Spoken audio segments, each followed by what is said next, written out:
Welcome to the How to Be Awesome at Your Job podcast, the show where brilliant professionals share how to sharpen the universal skills required to flourish at work. Enjoy more career fun, wins, meaning, and money with your host, Pete Makaitis. Hello, and thanks so much for joining us here for episode 522 with Joe McCormack. Joe is talking about how to deal with the noise and bring your thinking and focus back. So you'll learn 1, top 3 tactics for noise survival. 2, the problem with multitasking and what to do instead. And 3, how to train yourself to say no. So if you want to check out the show notes or the transcript or the links to items we've referenced, you'll find that on over at awesomeatyourjob.com/F522. Now, here's Joe's story. Joe McCormack founded and serves as managing director and president of the Sheffield Company, an award-winning boutique agency. He's a passionate leader who started the Brief Lab, a subsidiary of Sheffield, in 2013 after years dedicated to developing and delivering a unique curriculum on strategic narratives for U.S. Army Special Operations Command. He speaks at diverse industry and client forums on the topics of messaging, storytelling, change, leadership, and focus. So thanks to Joe for hanging out with us, and thanks to our sponsors. Check them out. One sponsor to check out is Harvard Business Review. This brilliant magazine, published at hbr.org, is the leading destination for smart management thinking. Fun fact, HBR has been mentioned in 108 episodes of the show. That's because HBR has great stuff that comes up often. They've got explainer videos, podcasts, real-world case studies, and much more. I think of HBR each night that I put on my special orange glasses. Their article, Will Blue Light Glasses Improve Your Sleep?, revealed that those who wore them reported better sleep and a 7% improvement in work performance as compared to those who wore the sham glasses. So I cite HBR anytime anyone tells me that I look silly wearing them. Now, much of HBR's content is available for free when you sign up at their site. Subscriptions that get you unlimited content cost $10 a month. If you visit hbr.org/subscriptions and enter the promo code AWESOME, you can save 10% off of that subscription. Again, to save 10% off of your HBR subscription, go to www.hbr.org/subscriptions and enter the promo code AWESOME. And big thanks to our sponsor, Acorns. Acorns makes it easy to start automatically saving and investing for your future. You don't need a lot of money or expertise to invest with Acorns. In fact, you can get started with just your spare change. Acorns recommends an expert-built portfolio that fits you and your money goals, then automatically invests your money for you. NerdWallet.com, whom I love on these sorts of matters, gives Acorns a whopping 4.7 stars and says, quote, if you want to make the most of your spare change, there's no better place to do that than Acorns. Head to acorns.com/awesome or download the Acorns app to start saving and investing for your future today. And we got a legal disclaimer here. It may not be representative of all clients. Tier 1 compensation provided. Compensation provides an incentive to positively promote Acorns. View important disclosures at acorns.com/awesome. Investing involves risk, including the loss of principal. Please consider your objectives, risk tolerance, and Acorns' fees before investing. Acorns Advisors LLC, Acorns, is an SEC-registered investment advisor. Brokerage services are provided to clients of Acorns by Acorns Securities LLC, member FINRA/SIPC. For more information, visit acorns.com. Now, here's Joe. Joe, thanks so much for joining us here again on the How to Be Awesome at Your Job podcast. It's great to talk to you again. Well, I'm excited to dig into some of your wisdom about noise, but maybe I'll put you on the spot and say, what's perhaps the most fascinating and surprising discovery you've made about this stuff since we spoke last? For me, the most fascinating thing is that this is an issue that affects a lot of people. So just talking to people about the project, it elicits almost an immediate response of something that a lot of people are struggling with. Yeah. Digital distractions, interruptions, information overload, just feeling overwhelmed. Yeah, absolutely. I think that's certainly resonant. And so then I'd love to get your take then, sort of, how did we get here and what do we do about it?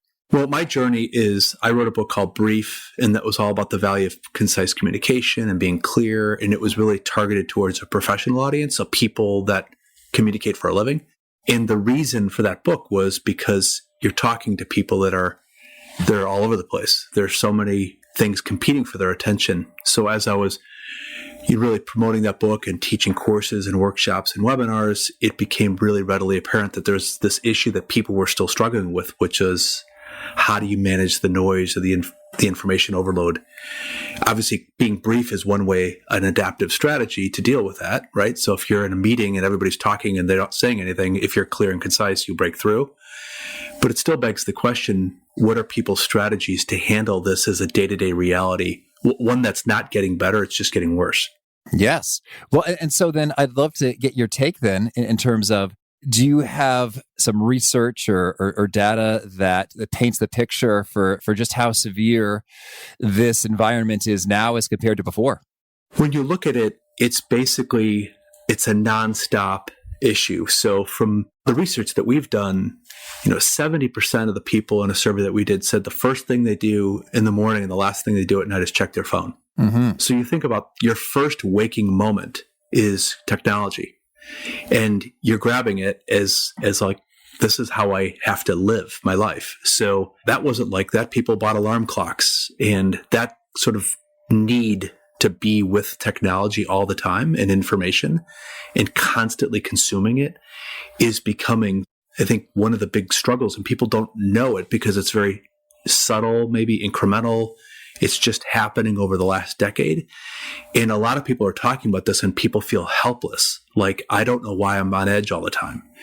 And they feel like they're always on alert. They're always on call because they're tethered to it and they can't get rid of it, seemingly. Mm-hmm. And that makes people feel helpless, and they don't know why. Obviously, if you get up and the first thing you do is check your phone and you find out you have an email from your boss and it's not good, well, you haven't even had a cup of coffee and you've already ruined your day. Yeah. And then they're taking the phone. So it's almost like you wake up at work and then you go to bed at work because people are bringing their technology with them everywhere they go. And that connectivity, it's like being on, it's 24/7. It's like you never go home. Yep, certainly. Yeah. Well, that'll do it. And so then I'm curious, what is the beginning of the solution? It turns out that the only thing to stop this is to be aware that this is an issue. For a lot of people, they've lost the awareness that this is a problem. It's just a reality. Mm-hmm. So I live in this world and this is the way it is. And for younger people, it's just kind of like they were born in this reality. They don't know what another reality looked like. So the first thing I think is raising an awareness of, hey, your brain is not an infinite device where you can it's like a battery that just goes on forever. It depletes. So people need to protect it. Attention is your most valuable resource. Where we spend our time thinking and what we're thinking about and what we're doing is at risk. People are being bombarded with information and they don't even know it. So I think raising the awareness is the first thing. The second thing that's related to it is, I call this like noise management, but managing it is a skill that's critical to survive, certainly, but then to start thriving again, where you're not feeling you're on the defensive, you actually can do something about it. And I describe some of the things in the book as an old school solution to a new world problem. And a lot of those answers require discipline and being intentional and starting to manage it like you manage anything that's an issue. You don't let it manage you, you manage it.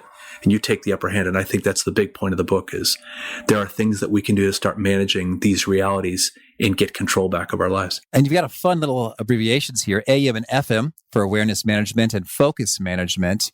Could you share with us how do you think about these two phenomena and how do we build up these skills? Yeah. So if you think about the old school radio, right, you've got AM and FM, their frequencies, and there's a whole metaphor in the book about dialing in and what you tune into and what you tune out of, and you set the channels. So AM is awareness management. This is how I manage my own awareness, my own attention. Mm-hmm. It's my personal responsibility to do this. Yeah. And focus management is once I start to do that, I can help the people around me help manage their focus. So if AM first starts with me and FM means I can be the force of helping other people improve their focus.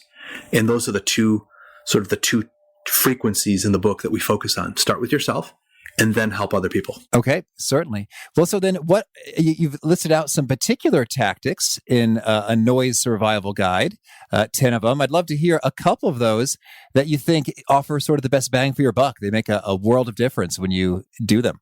I think for people, when you think about this issue and you think about how it affects people, the analogy I use is it's like having a diet of popcorn and Diet Coke. All right. So all day long, you're feeding yourself on information. Most of that information is useless. Yeah. It's useless. I mean, if you look at like news feeds and social media feeds and people, what they do online, you're consuming information, which at the end of the day doesn't really make that much of a difference. Yeah. If you shut it off for a day, your life isn't going to be that much worse. Yeah. So how do you fix it? Well, one is you have to define in your life, what's the most important thing for you? Because if you don't know what that is, then it's like you're trying to win the lottery. Yeah.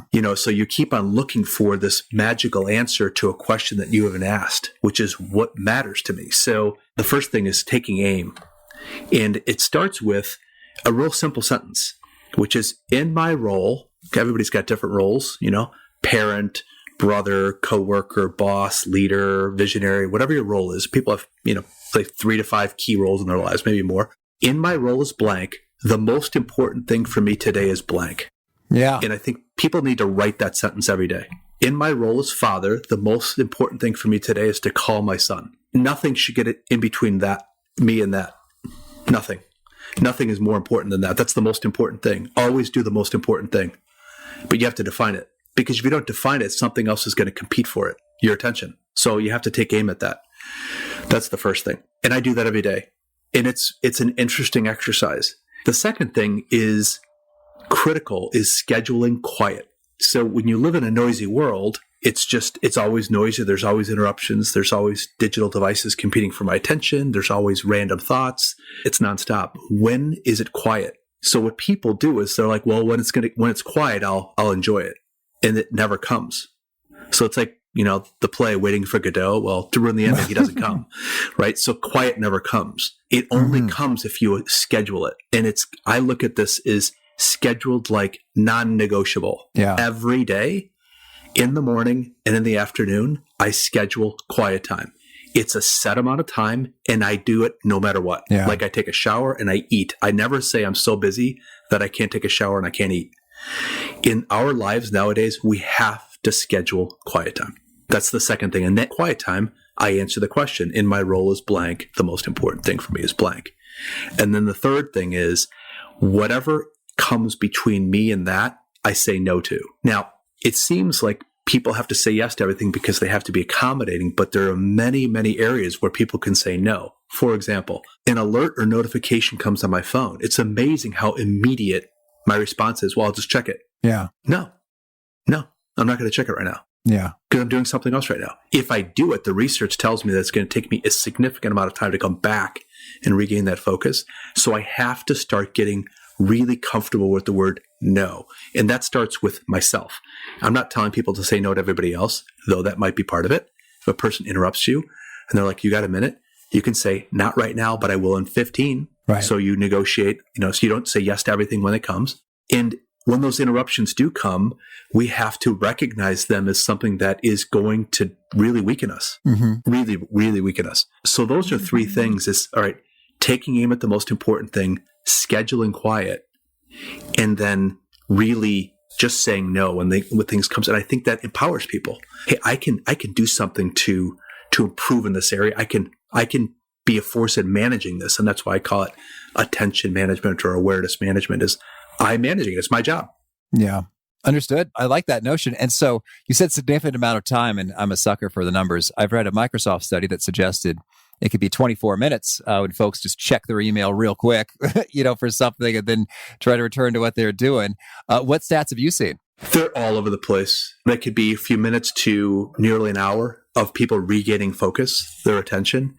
But the issue is that we think that it takes just a nanosecond to regain attention. And the research is it's like resetting. You got to rebuild your mind. So it takes way longer than people think. Oh, so at least a couple minutes and maybe nearly an hour. Got it. Yeah. So if you think about the things that people are doing moment to moment in multitasking, right? And the research indicates that multitasking is not an efficient way of operating, right? Trying to do 10 things at once. My guide is do one thing well and then do the next thing. So when you're trying to do 2 things, you're depleting your attention. Now you're doing 3. It's like, we're not, acrobats in a circus where we're spinning plates. That's a skill for the rare person that can do 5 things at once. Most of us mere mortals struggle to do 1 thing well at once.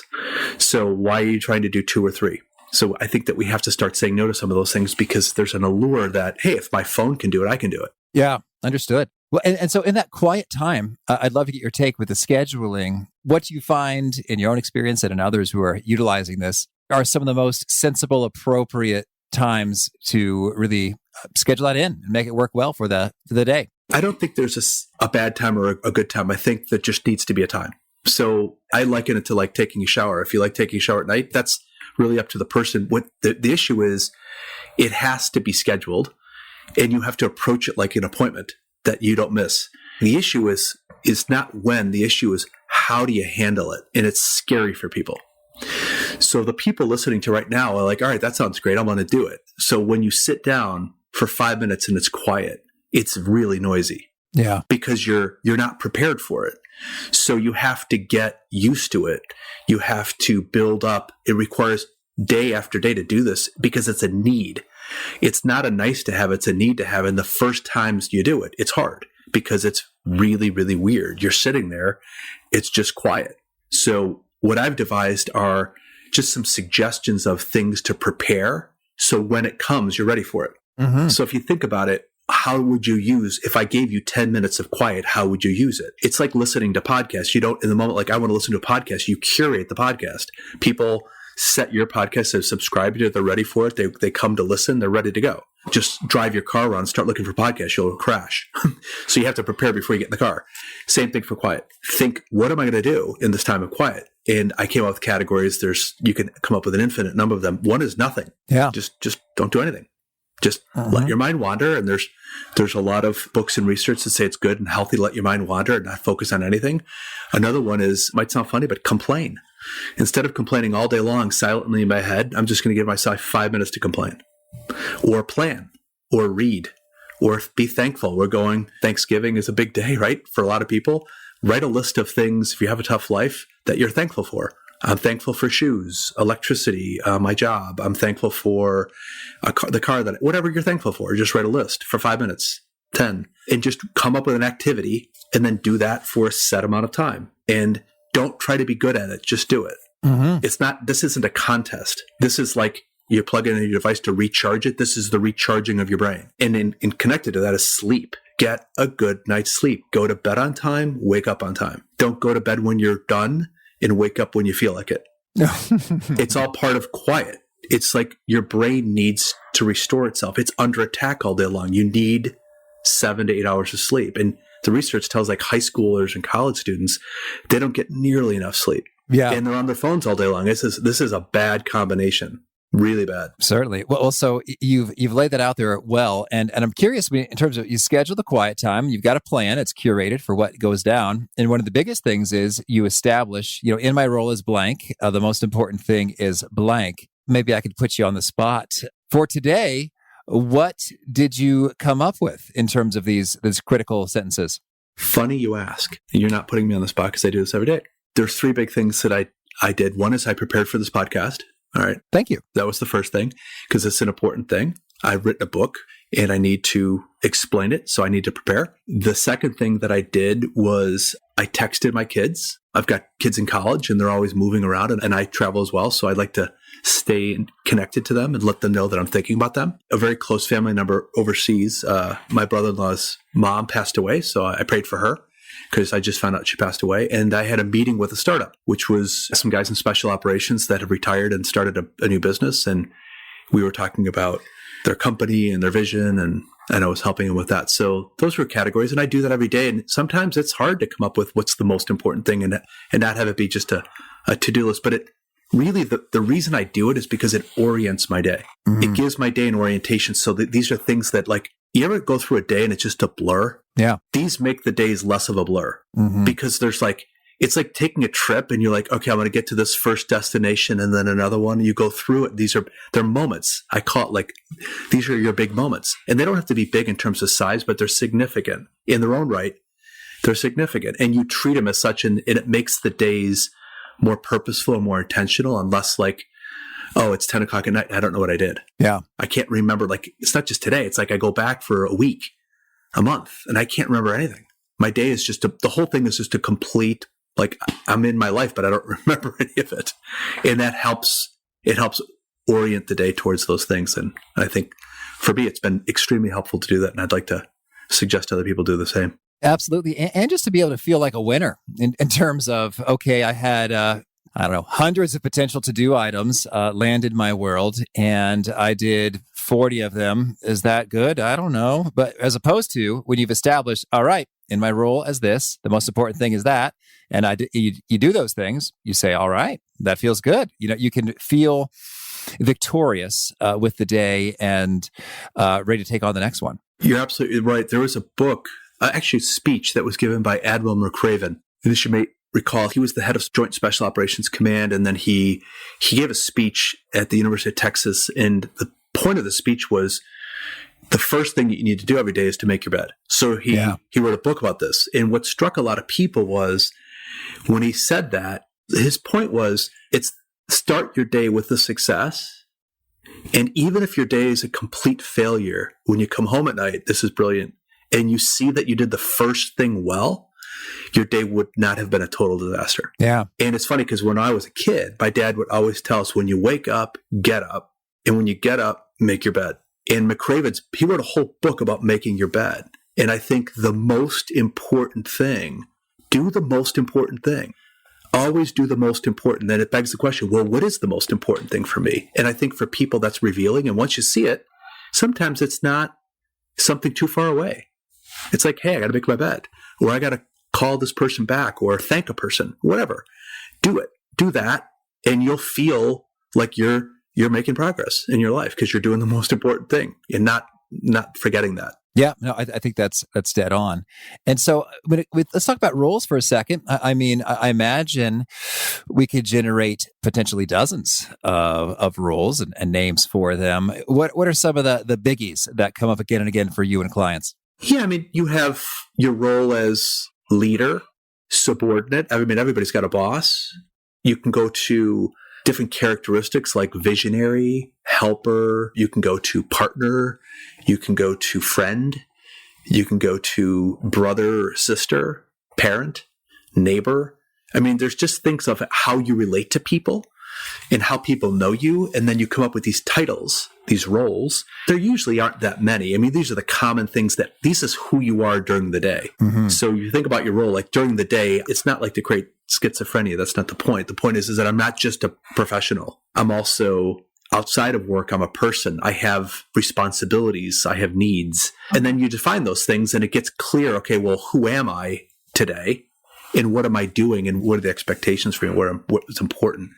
And once those get defined, it brings a lot of clarity and actually brings a lot of the noise down, because I'm clear, like in this moment right now, I'm not trying to be a father. I'm trying to be an author of a book, and you're the host. You're not the host and an investment banker, even though that might be something you would do. So it gives people clarity about, like, try not to do 10 things at once. Be who you are in that moment. And I think it helps people kind of, settle down a little bit and not be so scattered. Yeah. You have a fun turn of a phrase, weapons of mass distraction. Yeah. Can you give us some examples of those and what do we do about them? I think if you just look at your life, there are all a smartphone starting with, and I love smartphones. I mean, what's not to love about them? It's the source of all information. There's nothing you can't do with it practically, except maybe shave and feed yourself, so it does everything. So if you look at these devices, there's a nearly infinite amount of things that it's almost been weaponized. I can do this, I could do that, I could navigate, I could check my phone, alert, I mean, everything. And that goes from screen to screen and tablets and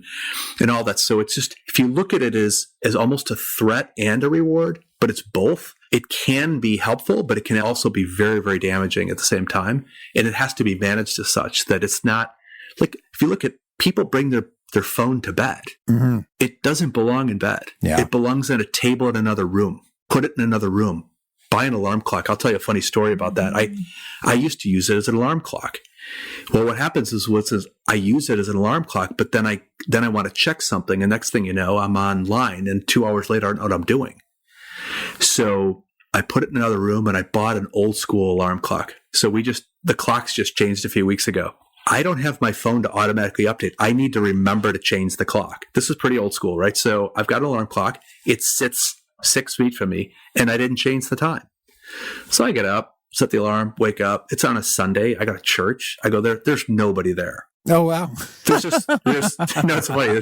There's an old lady sitting there, and then there's a guy sitting in the back. And it was kind of cold. So I'm like, I don't know, maybe people didn't want to come because it was kind of cold. I mean, I just said this in my head. So I sit there, and then this old lady, she comes up to me and she's like, where is everybody? And I'm like, I don't know. Maybe it's cold. And I'm sitting there and I'm like, oh, the clock's changed. I'm using an alarm clock. My iPhone didn't tell me. Oh, I guess that's not the worst thing in the world. I sat there for an extra hour. Oh, yeah. There you go. I had built-in quiet time. I had another hour of it. Certainly. I didn't go anywhere. Like, my kids are like, what did you do? And I'm like, I just sat there. Mm-hmm. I mean, why not? It's worse places to be, right? Oh, certainly. Nifty. Well, so understood. So the phone is one of them. And what else? Random thoughts. Yeah. In the book Brief, and also in Noise, there's this term that we use called the elusive 600. And basically, the research tells us that our brains are great processors. So they process, let's say, at a rate of about 750 words per minute. So this is conscious and subconscious thinking, how fast you can think. People can speak about 125 to 150 words a minute. So if you take 750 words per minute processing minus 150 words per minute speaking, you have about 600 extra words. That's what the brain is thinking while you're talking and thinking while you're listening. And we call that, we've given it a name. It was given by a friend of mine, Sharon Ellis, and it's called the elusive 600. So in that, those are the thoughts that go through my mind all day long. Yeah. Now, if you think about this, when you're listening to somebody or you're talking to somebody, or you're just talking to yourself, you're just walking from thing to thing, what are we saying to ourselves while we're doing that? And you look at like conversations that go bad. So one of the things we talk about in the book is listening. I call it present listening because you have to be in the moment and give listening as a gift.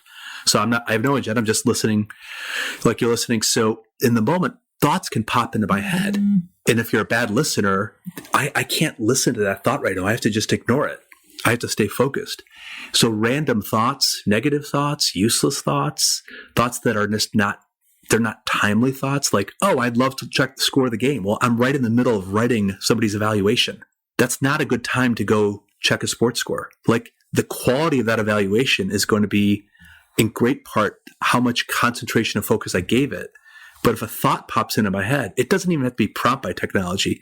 It's amazing. People just stop what they're doing, go up and do something else. And the example I use is like if you're in an office, walk from one side of an office to another to do something and see what people do along the way. They'll be like going to the copy machine to get a copy, and then they stop to do this, and it's all random thoughts. Stay focused. What? Oh, you're getting a copy? I just did this today. I'm getting a copy, and then I go and get a cup of coffee. It's like, no, get the copy.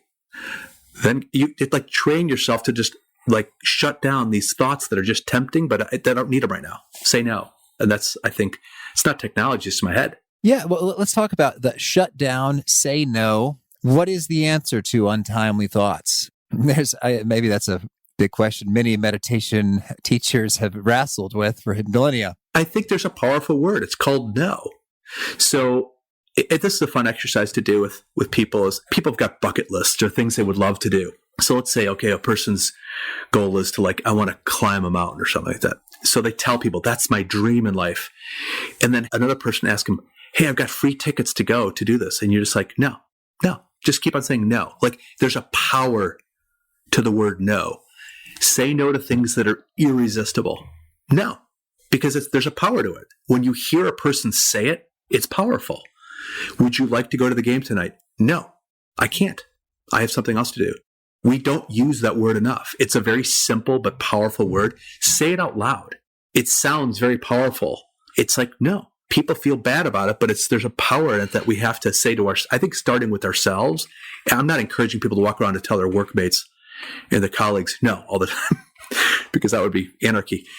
But if I start with myself, like, all right, if this is the most important thing, then other things are second and third level. I'm just going to have to say no to things. And I say it out loud. And it becomes a habit, a very powerful one at that. And people who are successful do this all the time. So there's nothing new about this. This is an old school answer to a new world problem. But this new world problem presents itself as an irresistible problem. Like, I can't say no. Well, we have to learn to, or relearn to say no. And this is why I call it attention management. I'm managing my attention. If I don't manage noise, it's going to manage me. So who's in charge is going to be really the point here. Am I working for it, or is it working for me? Well, Joe, tell me anything else you want to make sure to mention before we shift gears and hear about some of your favorite things. I think for people, it's like, I think a lot of people struggle with this. It's not just it's certainly a big work thing where there's so many things competing for our attentions, but it's this competes in all facets of your life. So it might be discouraging or difficult for people. And I just want to tell people that there are very small, simple things we could do every day to regain what we've lost. And we lost it. It wasn't entirely our fault because these things are very alluring.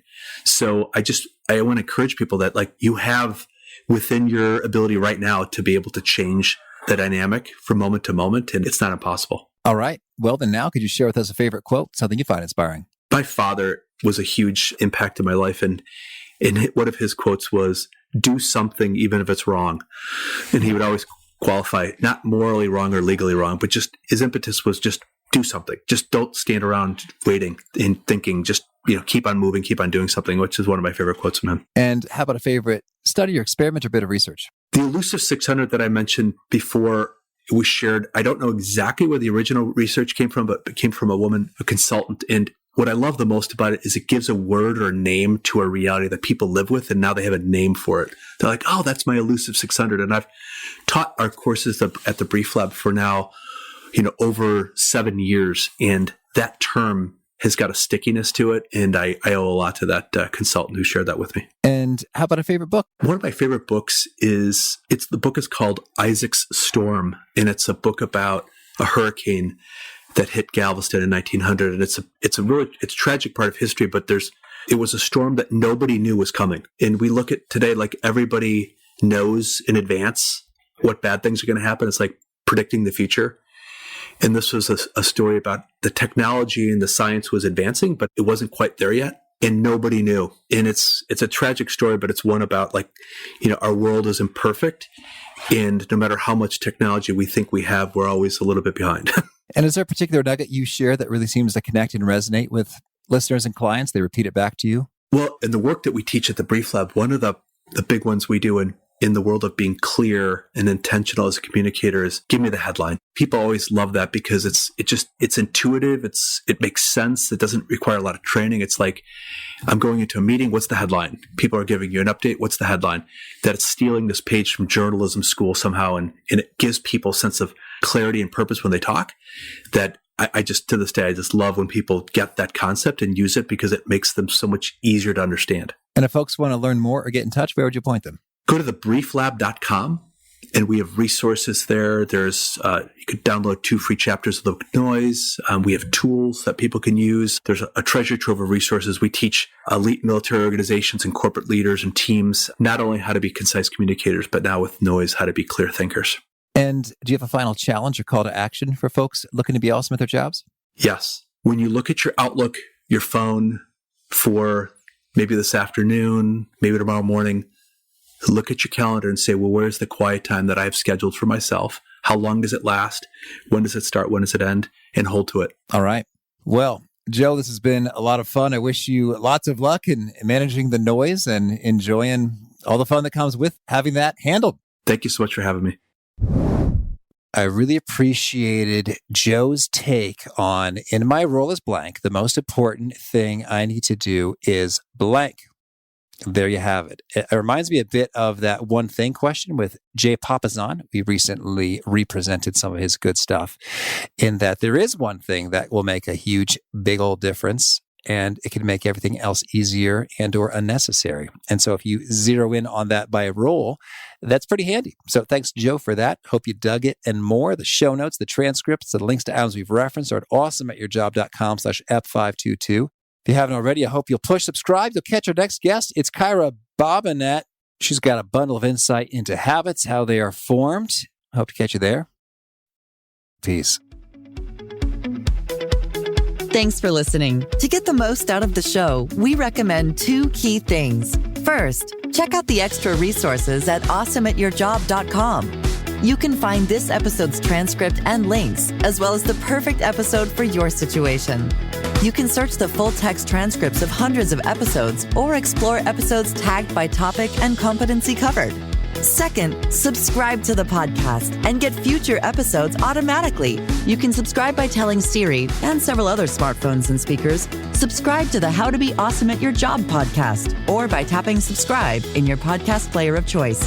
If you'd like some extra help figuring out podcasts and how subscriptions work, visit awesomeatyourjob.com/subscribe for guidance. Hope to catch you on the next episode of How to Be Awesome at Your Job. This episode is brought to you in part by Purina. Purina is dedicated to creating richer lives for pets and the people who love them. From helping older pets think like their younger selves to making cat ownership a possibility for more people than ever, Purina is helping pets thrive so they can live long, healthy, and happy lives. Purina has you covered for all your furry friends' needs, whether they meow or bark. From litter to treats to their best-in-class, nutrient-packed food with taste your pets will love, Purina's got your back at every stage of your pet's life. Your pet gives you the joy of the spring sunshine all year round. So today and every day, care for your pet with Purina. Your pet is Purina's passion. To learn more, head to Amazon.com/Purina.